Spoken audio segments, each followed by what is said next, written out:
Hey guys, how is it going? Today we are going to do a little bit of a rear differential breather relocation. This is the 4th gen 4Runner. This will work for the 3rd gen, the 4th gen. I'm not too sure about the 5th gen. Never owned one. But if you get down on the ground and you look at your rear axle, you have a little breather plug right there. Wow. So that basically lets your differential breathe. The only problem is if you do water crossings or if you get excessive kind of liquids down here, maybe snow, all that stuff, you can plug the breather pretty easy.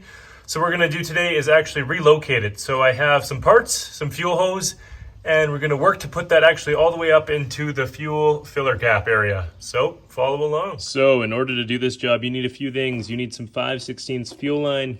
Super easy, I got about maybe 4 or 5 feet here. We're gonna need some 5/16 hose clamps. All you need is 2. And then I already have this Dorman differential breather. So the part number for that is going to be 924284. Simple breather. Got a little head on here. It breathes. You're gonna put that on one end. The other end, you're gonna put this, look at this thing. It's just a Toyota Union.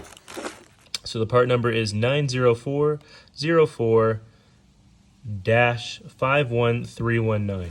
Super easy. So all we're gonna actually have to do, this is honestly like a 10-minute mod at most. You got your fuel filler cap right here. You got a little bit of like a seal. You don't need to rip it or anything. You can actually pry it back with a screwdriver. Put the end of the hose that you have not inserted anything into yet.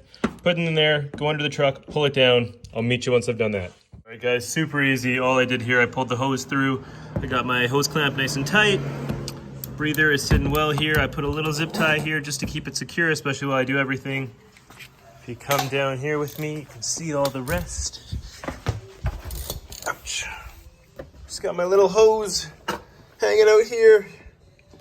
Pretty easy. All I'm gonna end up doing is probably tucking it over the frame, following the wires, the fuel filler lines here.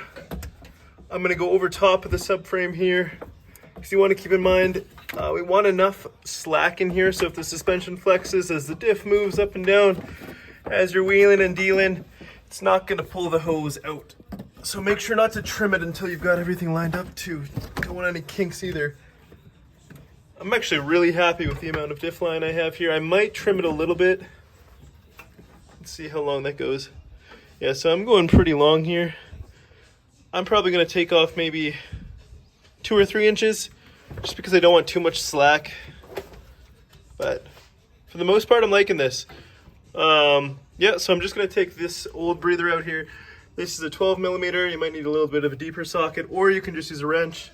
Up to you. I sprayed mine with penetrating fluid. If yours is leaking like that, something is definitely wrong. Super easy. So I'm just gonna pop this off, then we're gonna see what happens next. Slight miscommunication. The old one is a 14mm, new one is a 12mm. Mine came out super easy. Yours should not be seized. That'd be really strange if it was. You can see them side by side. Obviously the one on the left here is a Toyota Union, not a breather, it's a Union, which means it connects to a hose. This is the old breather. Mine, honestly, in good condition. I'd blow on it, but it's covered in diff oil and degreaser right now. That is disgusting. Don't do that. So yeah, I'm just gonna install this one. Should be easy. All right guys, I'm done here. So super easy. I just took the tube and then I put a little bit of lithium grease on the Union just because it wasn't sliding on too easy. Got that nice and tight on there. Torque spec is tight, but don't obviously reef on it. It's a breather, it's not holding anything in place. Like, obviously don't want water getting in, but just a little bit snug. Put the clamp on, same thing, doesn't need to be crazy. These hoses are snug as is. As soon as like a little bit of corrosion happens, it's gonna be snug on there. I cut off about 1 inch, just to make sure it was flush, see with the Union. Letting it just go loose. I have one zip here, and that's just holding my old air suspension connections here, and then I just have this loosely in here so it can move with flexation as well. No kinks or anything. I think we should be good. I'm super happy with this. Honestly, it took me like 10 minutes. 100% probably the first mod I would do if you're planning to overland your truck or if you're planning to off-road it at all. There's no reason not to. It can save you a diff. So, hope you guys enjoyed that. I'm done. Thanks so much for watching. If you like this content, feel free to check us out on other social media outlets.